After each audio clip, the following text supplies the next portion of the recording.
Okay, welcome back everybody. We got this article again from Common Dreams. I will do articles from Common Dreams, but I do like to do from more left-wing sources like a World Socialist website, even though I do not agree with their stance on COVID-19 and all the like the vaccine. I read, or we're getting off subject here. I'm getting off subject, so I will just stick to the topic at hand. We're talking about, of course, climate change. Now, I disagree with the title of this already, calling it, the title is Extreme Cold is Caused by Global Warming. I'm not denying that it's not. The thing is, global warming is not the right term. Climate change is a much better term. Global warming suggests that the only problem with all of our carbon emissions and everything is that it's making the earth warmer. No, it is messing up the climate. It's messing up the climate. We get, uh, like, for example, here in Kentucky, we went from like -6 degrees, and then we're going to be jumping up to like 60 within a span of a week. So that's not global warming, that's climate change. Global warming is very misleading. So I just want to get that out right away. And this is from Social Democratic website, so it tends to be more within the mainstream of the Democratic narratives, as in the Democratic Party, which I don't love, but I mean, they're pretty factual in a lot of cases. So last Friday, with the recent bomb cyclone, 53.7% of the nation was covered in snow, more than any time since record keeping began, as the oil industry knowingly lies to us and rakes in profits. They kind of talk out two sides of their mouths on this, because they will say this, and then social democrats, they'll vote for people like Joe Biden, who before he was elected president, he was like, he's going to be totally clean energy, green, and all this. But then he, of course, as he becomes president, he just does all the even more oil permits than Trump. And Trump, you think Trump is an environmentalist? No, I know a lot of people watching this are very much anti-Trump, and rightfully so. But to act as if Joe Biden is any different, but once again, getting off track. So let's just keep on track. William Clay didn't realize this was a week in fossil fuel billionaires' intentional actions would lead to his death. But that's what happened. He died in Buffalo on his 56th birthday, Christmas Eve, and was found frozen to death about a mile from his house, attempting to walk home from the store. Jesus. It seems biblical. In Texas, bats are freezing and falling from trees. In Florida, cold-stunned iguanas are raining down from palm trees onto unsuspecting pedestrians. Not iguanas or bats, actually, for that matter. But Texas probably is going to feel the worst of this. And Ted Cruz probably went on vacation, as Texas. I haven't heard anything coming out of Texas saying they experienced a bunch of power outages, but I know about Texas electrical grid. And you know Ted Cruz, Greg Abbott, they're both right out there as soon as you know what hits the fan. But let's continue. Fossil fuel industry barons win no matter what. They all know accountability for corporate executive decision making is non-existent in today's America. Corrupted as we have been by 5 conservatives on the Supreme Court legalizing political bribery. Okay. I won't deny that conservatives are bad and that the Republicans are absolutely terrible. But to pretend that political bribery hasn't been legal for the entire history of this country is disingenuous at best. But let's continue. And as long as the GOP has anything to say about their hundreds of billions in taxpayer-funded subsidies will never end. And neither will the Democrats. The Democrats do this just as much as the Republicans do.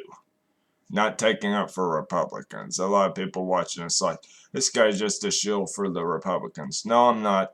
Very much anti-GOP. But I'm also anti-Democrat because the Democrats are also neo-Fascists. They just use a bunch of liberal and progressive rhetoric to push their agenda. It's all just rhetoric.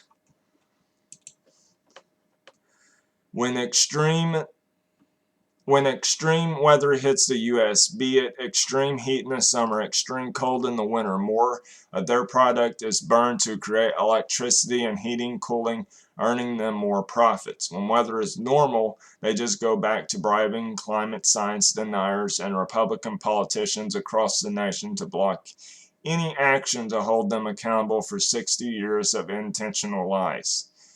Another thing disingenuous. If you think that climate action that's actually going to work is going to or is actually substantiable, I don't know if that's the right word, but that would actually work is going to pass the House. Look at the Inflation Reduction Act that Joe Biden passed. It does not address climate change to the point that it should. And it also gave a bunch of fossil fuel subsidies to Joe Manchin's oil companies, or the oil companies he's in bed with. And it also was going to allow for him to open that pipeline in West Virginia. So, but as I'm saying, the Democrats, they are not going to do what's necessary to save the planet, because if you're just going after making rules just for the common people to follow, then you're not addressing climate change, because the biggest attributors to climate change are the rich and the corporations. And if you're not going to go after them, you're wasting your time, and it's nothing but rhetoric to get you elected.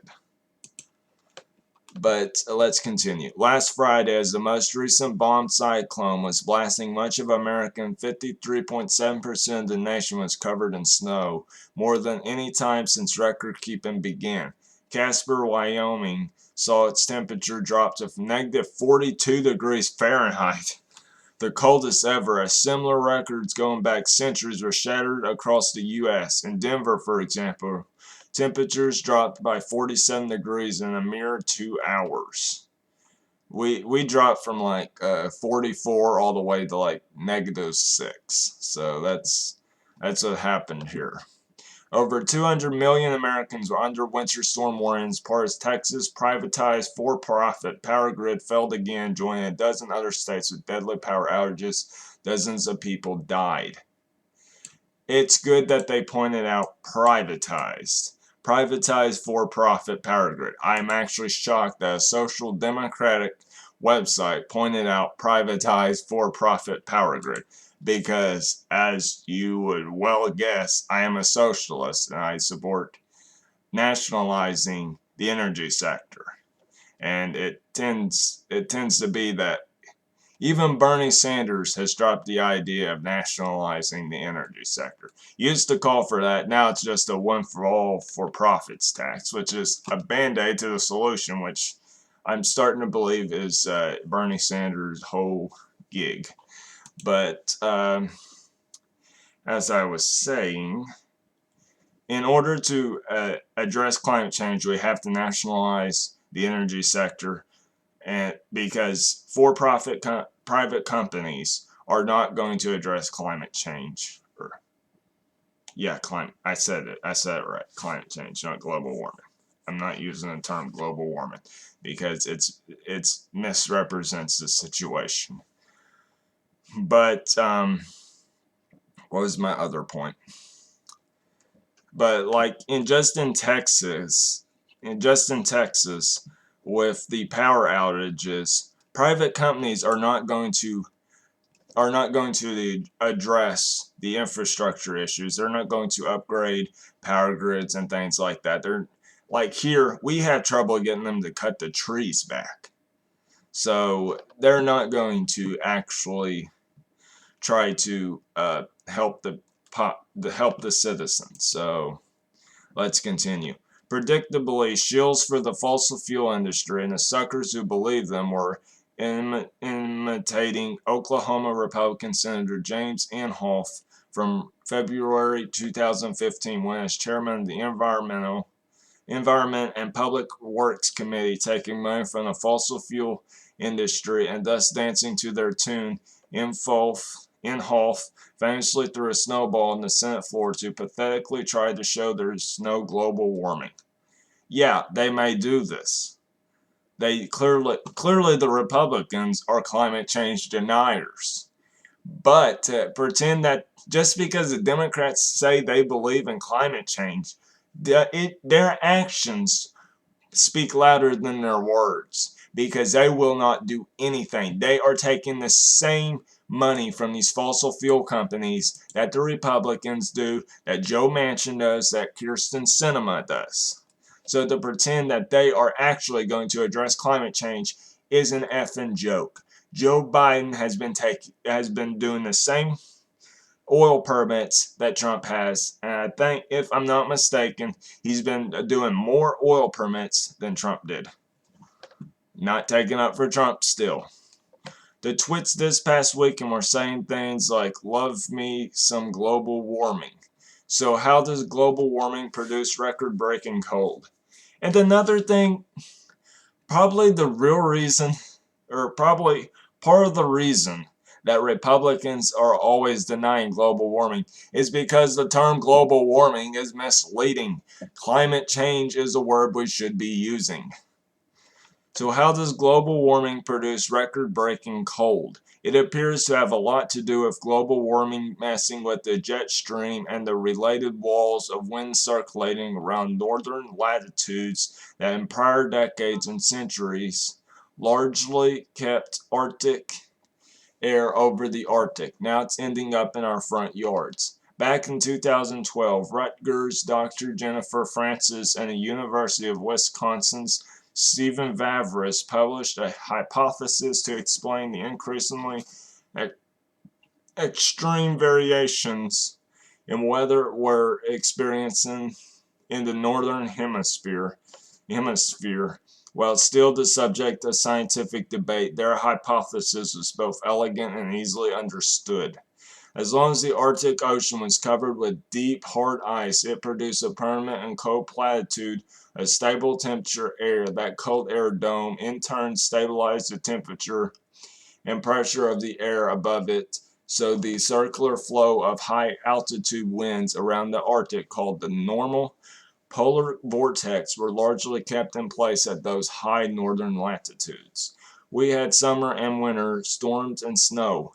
Fronts pushed through quickly by the jet stream, but extremes like we've been experiencing for the past decade were the stuff of science fiction disaster movies. Reason why I'm not saying a lot about this is because I don't know the most. I don't know the most about weather. That's not my area of expertise.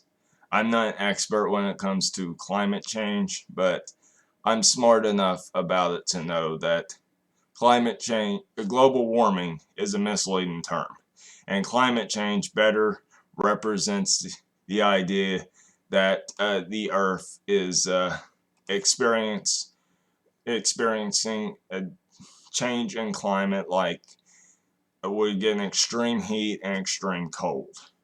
Global warming is a misleading term, and that's a hill I will die on. Extreme weather was kept at bay because the graduate or difference in temperatures between the cold Arctic polar vortex air and the warmer air from our mid-latitudes produced a wall of sorts to keep the cold air over the Arctic.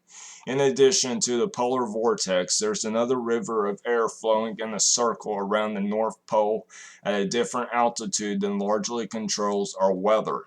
Called the jet stream, it pushes along cold and warm air masses, producing the fronts and weather we produce. We can see the dynamic in this graphic from NOAA, or NOAA. Understand the polar vortex. The Arctic polar vortex is a strong band. Let me zoom in a little. Strong band of winds in the stratosphere surrounding the North Pole 10 to 30 miles above the surface. The polar vortex is far above and typical. Did we read that? I don't know. I guess we'll read it. Does not interact with the polar jet stream, the flow of winds in the troposphere 5 to 9 miles above the surface, but when the polar vortex is especially strong and stable, the jet stream stays further north and has fewer kinks. I think that says kinks. It's kind of blurry. This keeps cold air contained over the Arctic and the mid-latitudes warmer than usual.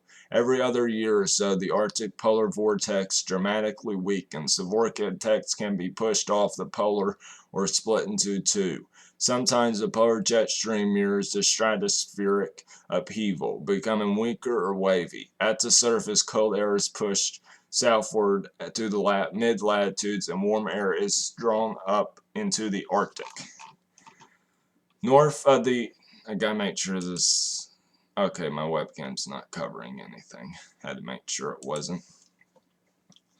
North of the jet stream is the cold Arctic air. South of it is our warmer air. When parts of the jet stream dip down over North America, we often see that phenomenon of cold and warm front air mass collisions, producing fronts that provoke storms ranging from rainfall to tornadoes to derechoes. Yeah, the effects of global climate change, the effects of climate change like storms and tornadoes and hurricanes and things like that cannot be explained under the term global warming, because global warming suggests that the earth is warming because of fossil fuels and all this, and that is true, but there's a lot more to it than just the earth is warming. As MIT climatologist Judah Cohen told Newsweek last week, I don't like that's from Newsweek.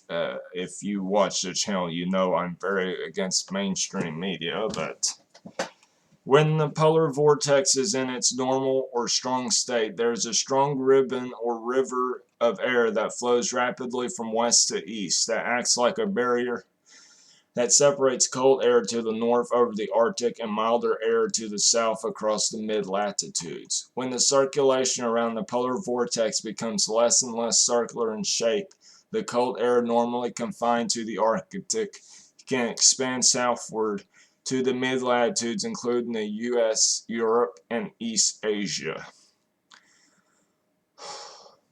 But 2 decades ago, the ice covering the top of the world, that cap of Arctic sea ice, hit a tipping point and began to melt so completely it was replaced by open water, which is both warmer than ice and, being dark, absorbs rather than reflects heat from the sun.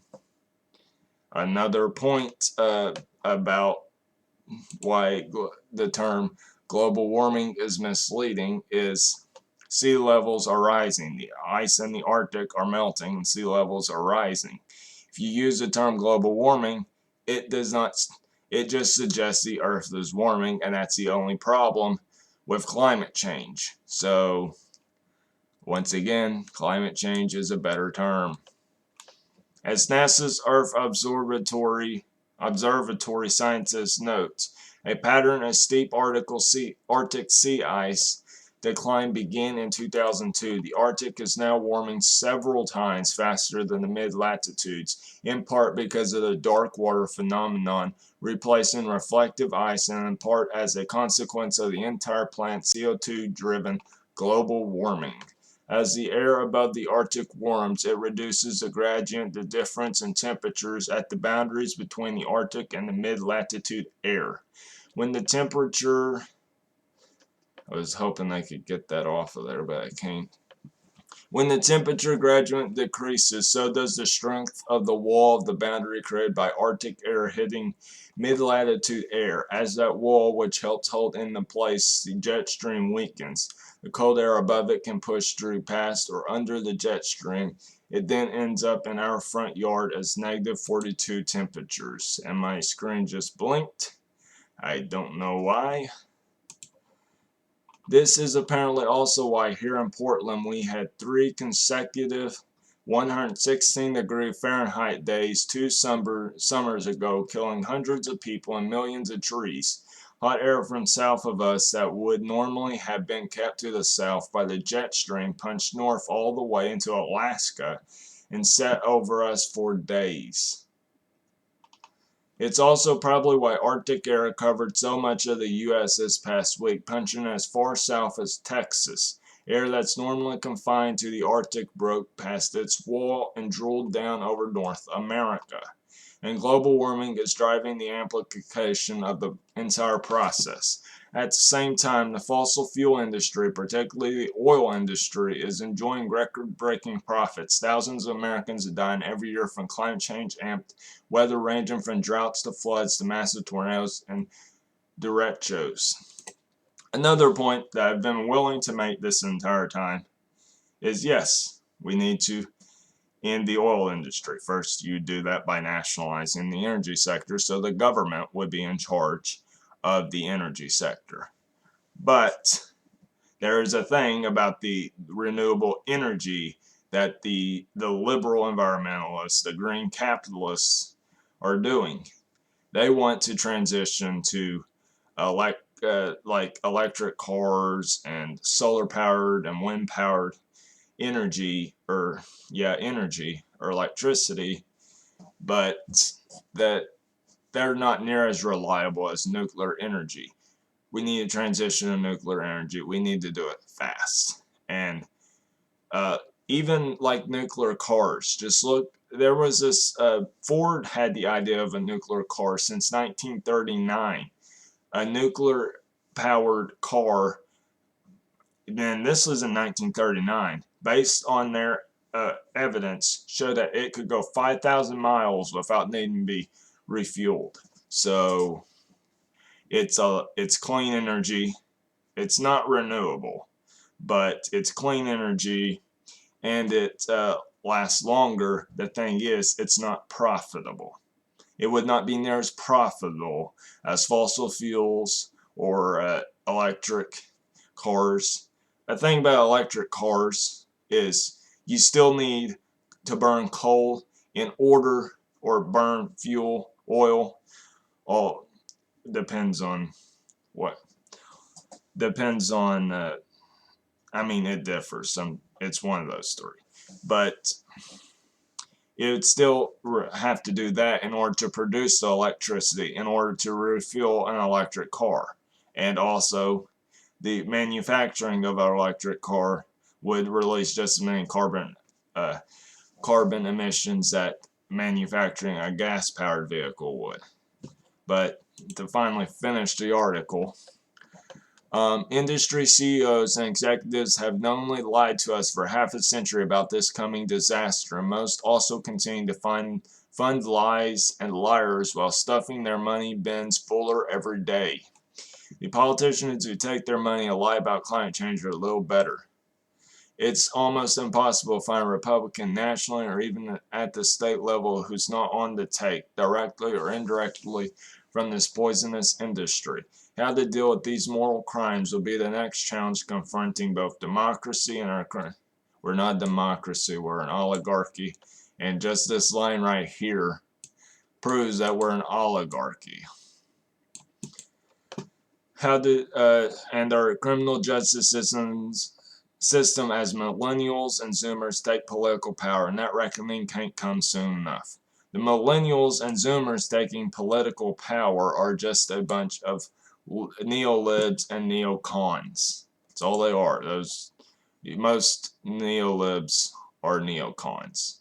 Neoliberalism, referring to outsourcing our jobs to foreign countries to screw over the working class in America, so they do cheaper labor in foreign countries and basically use those people, usually people of color, as slaves. You can see the problem there, even if you don't care that the working class here in America is getting screwed over.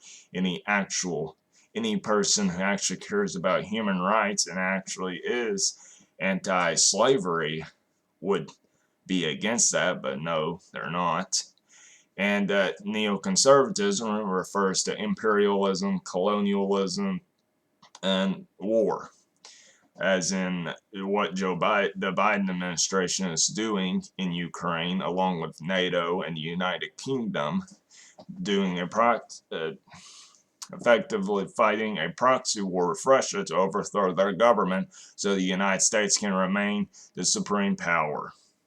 So that will conclude this video. I know I went off on several tangents there that had nothing to do with climate change. We'll be calling it climate change because global warming's misleading and kind of defeats the purpose. Like, if you have a climate denier, how are you going to explain that the Earth is has extreme cold weather and call that global warming?